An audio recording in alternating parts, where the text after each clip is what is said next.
رمضان special series کو sponsor کیا ہے رائزن میگا سپر مارکیٹ نے، کیونکہ جہاں احساس وہاں رائزن۔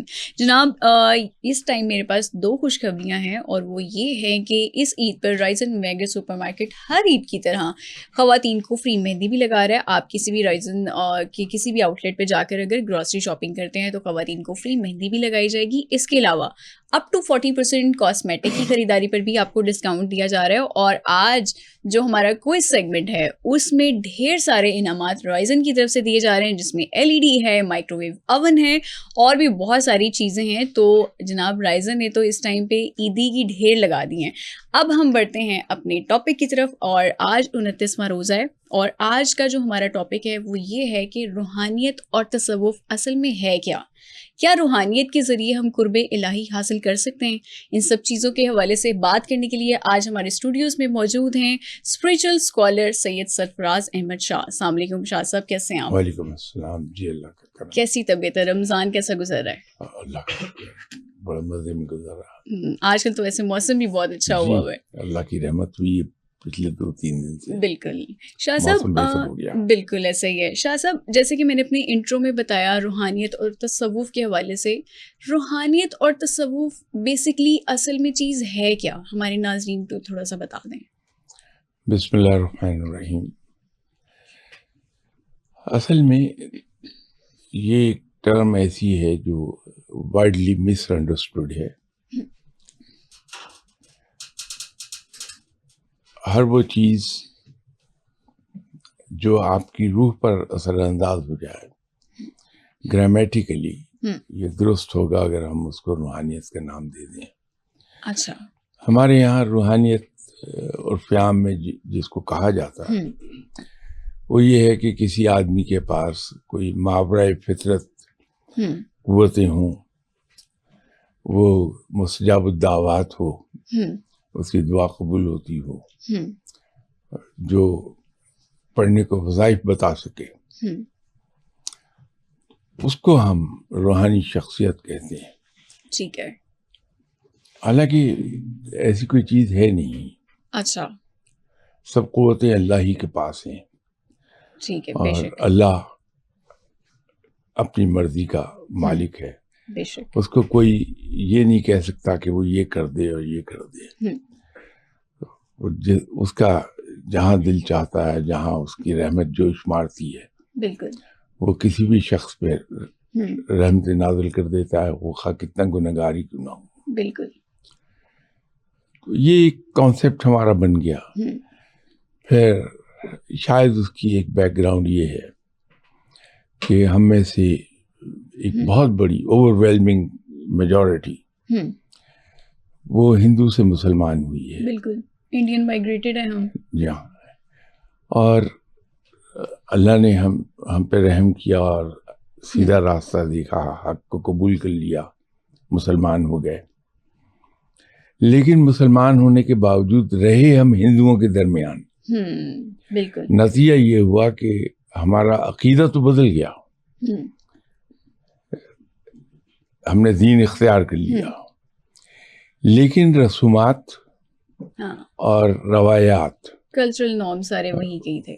سب کی سب کلچرل ویلیوز جو تھیں وہ ہندوانہ ہی رہیں، اس سے ہم باہر نہیں آ سکے۔ ٹھیک ہے، اگر یہ ہو جاتا کہ جو ہی ہم نے اسلام قبول کیا تھا، ہم علیحدہ سے ایک مسلم کلچر میں زندگی گزارتے تو صورتحال شاید مختلف ہوتی۔ بالکل، اب آپ کبھی دیکھیے یہ جو سو کالڈ روحانی شخصیت جن کو ہم کہتے ہیں نصابی بہت پہنچا ہوا ہے، کبھی اس پہلو سے بھی غور کیجئے کہ رب تعالیٰ بہت باوقار ہے، بے شک، رب بڑا پاک ہے۔ بے شک، جس کو ہم روحانی شخصیت کہہ رہے ہیں، یہ وہ شخص ہے جو کئی مہینے سے نہایا نہیں ہے۔ بالکل، اس کے بال جو ہیں بے طرح بڑھ کے اور میل کی وجہ سے جٹائیں بن گیا، اس کے منہ میں جو آتا وہ کہہ رہا ہے، ناک بہ رہی ہے، رال ٹپک رہی ہے، اور نماز کی پابندی بھی نہیں ہے۔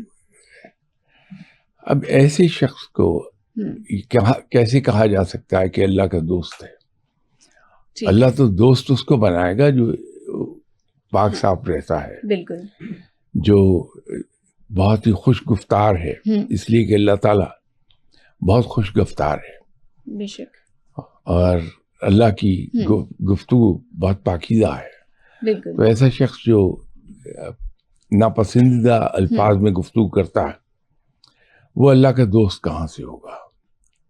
بالکل ٹھیک تو ہے، یہ آیا ہمارے پاس ہندو میں جو سادھوازم ہے، سادھو اس قسم کے ہیں، کپڑوں سے بے نیاز، نہانا نہیں ہے، عبادت نہیں ہے، تو وہ کانسیپٹ ہمارا بن گیا روحانیت اور روحانی شخصیت کے بارے میں۔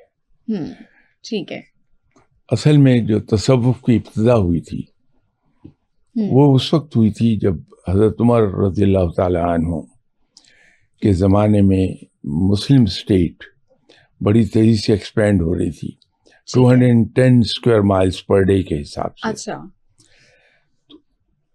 عرب سے باہر پھیل کر وہ عراق، شام، مصر ایسے علاقوں تک پھیلی، پھر حتیٰ کہ ہم آدھے یورپ کو فتح کر بیٹھے۔ بالکل، تو ملٹی کلچر علاقہ بنا ہمارا۔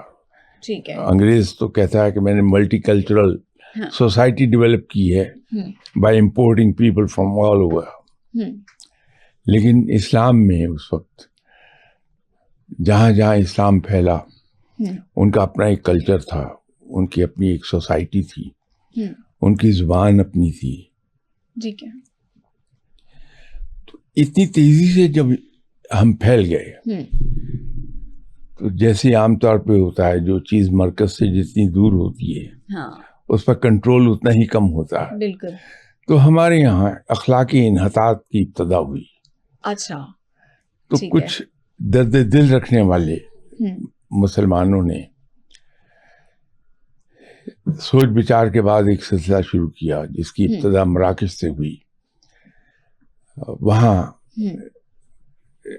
ایسا انسٹیٹیوٹ جہاں لوگوں کو ٹریننگ دی جاتی تھی کہ وہ دین پر عمل کریں، ٹھیک ہے، اس کو ہمارے یہاں تو خانقاہ کہتے ہیں، وہاں زاویہ کہلاتے تھے۔ اچھا، ہمارے بڑے مشہور مفکر جناب اشفاق احمد صاحب، ان کا ایک ڈرامہ زاویہ چلا تھا، بالکل، وہ نام وہیں سے لیا ہوا ہے، مراکش۔ ٹھیک ہے، تو وہاں پھر لوگوں کی تربیت ہونے لگی، کیونکہ جب انسان ایک دم تیزی سے اوپر اٹھتا ہے تو ون وے اور دی ادر اس کے اندر ایگو اسٹرانگ ہونے لگتی ہے، وہ ایگوسٹ ہو جاتا ہے۔ اس خانقاہ میں یا زاویہ میں جو بھی کہنا چاہیں، پہلا قدم یہی ہوتا تھا کہ جو آدمی وہاں داخل ہوا ہے اس کی ایگو کو کچلا جاتا تھا۔ اچھا، انسان کی اگر توہین کرنی ہو، ہمارے یہاں بھی اس کا سر مونڈ دیتے ہیں، اس کی آئی بروز مونڈ دیتے ہیں۔ سب سے پہلے یہ ہوتا تھا کہ اس کے بال خواہ کتنی خوبصورت کیوں نہ ہوں، اس طرح پھیر کے اس کا اچھا وہ سر مونڈ دیا جاتا تھا۔ ٹھیک ہے،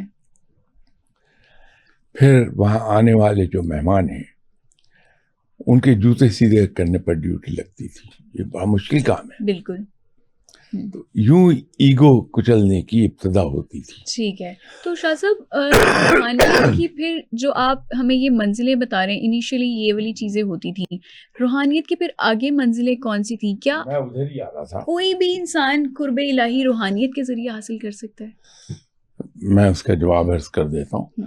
تو یہ یہاں سے پھر اسے لوگوں کے جھوٹے برتن وہ اٹھانے کی تربیت ملتی تھی، ان کو دھونا، پھر اس سے اگلا سٹیپ تھا کہ کھانا سرو کرنا، ٹھیک ہے، اور جو سب سے اعلیٰ کام گنا جاتا تھا وہ تھا کہ کھانے کی تقسیم کی جائے، اچھا، جس کو عرف عام میں کہتے ہیں لنگر کی تقسیم۔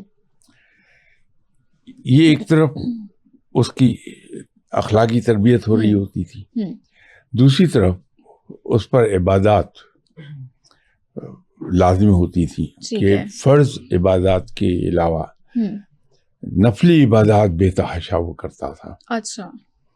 تو جس میں قیام اللیل ایک روٹین میں کم سے کم سونا ہے اسے، ہارڈلی ہاف این آور 1 آور سونا کم سے کم ہے. تو یوں اس کا کر دیا جاتا تھا. ٹھیک ہے. اب یہ جو قرب الہی کیا ہر آدمی حاصل کر سکتا ہے؟ تو میرا جواب تو ہاں میں ہوگا. ٹھیک ہے. کوئی بھی انسان اللہ کی دوستی حاصل کر لے گا. اس کی وجہ یہ ہے، اور اس میں یہ بھی نہیں کہ مذہب کی کوئی قید ہو، اچھا، عقیدے کی کوئی قید ہو، مسلک کی کوئی قید ہو. آپ دیکھیے یہودیت میں ایسے لوگ بہت اسٹرانگ ہوتے ہیں جن کو ہم رابی کہتے ہیں، اور یا راہب ان کا کہا جاتا ہے. مینیفیسٹیشن پہ کام کرتے ہیں وہ. ہاں. عیسائیت میں بھی ہیں، ٹھیک ہے، ہندوازم میں بھی ہیں.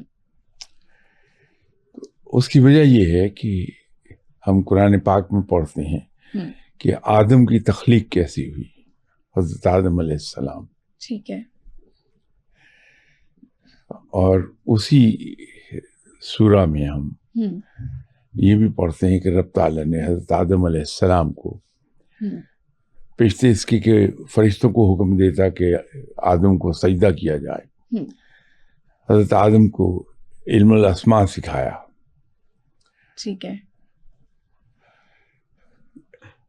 ایک خیال یہ ہے کہ وہ جو علم الاسماء جس کو ہم کہہ رہے ہیں وہ اصل میں علم تھا حروف مقطعات کا. اچھا. تو وہ علم چونکہ بابا آدم کو سکھایا گیا تھا، تو ہم سب اولاد آدم ہیں، بالکل، تو جینیٹیکلی وہ ہم میں ٹرانسفر ہوتا گیا ہے. تو یوں روحانیت کے جراثیم ہم میں سے ہر شخص میں موجود ہیں. ضرورت صرف اس بات کی ہے کہ ہم اس کو ڈیولپ کر لیں. بالکل، اس کو اپنے اندر ایکسپلور کریں. اب اس کے بارے میں بھی غلط کانسیپٹ ہمارے آ گئے کہ تسبیحات کی جائیں. ہاں. ہر وقت عبادت میں ڈوبا جائے. عبادت ہم پر فرض ہے، ہمیں کرنی چاہیے. ٹھیک ہے. رب تعالیٰ کا حق ہے کہ ہم اس کی عبادت کریں،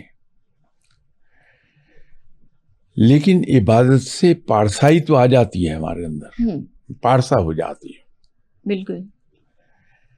لیکن رب کی دوستی ملتی ہے نیکی سے. تو جب ہم عبادت کو اور نیکی کو دونوں کو ایک جگہ اکٹھا کر لیں، ہاں، تو پھر اللہ کی دوستی حاصل ہو جاتی ہے. کیا بات. کہ وہ جو روحانیت کے جراثیم ہمارے اندر ہیں ان کو ہم ڈیولپ کر لیتے ہیں. ٹھیک ہے.